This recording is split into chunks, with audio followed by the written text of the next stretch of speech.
আসসালামু আলাইকুম। বিসিএস প্রশ্ন। বাংলার প্রথম স্বাধীন নবাব কে ছিলেন? শশাঙ্ক।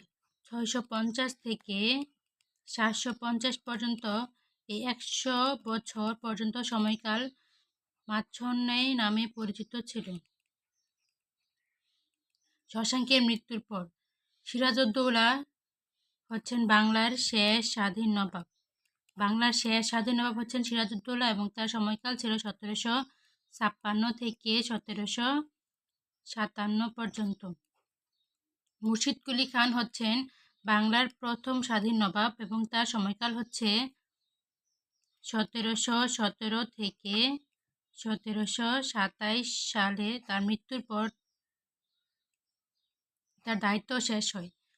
তাহলে বাংলার প্রথম স্বাধীন নবাব ছিলেন মুর্শিদ-কুলি খান। উত্তর হবে ঘ। চীন দেশের কোন ভ্রমণকারী গুপ্ত যুগে বাংলাদেশে আসেন? হিউয়েন সাং গৌড় যুগে বাংলাদেশে আসেন।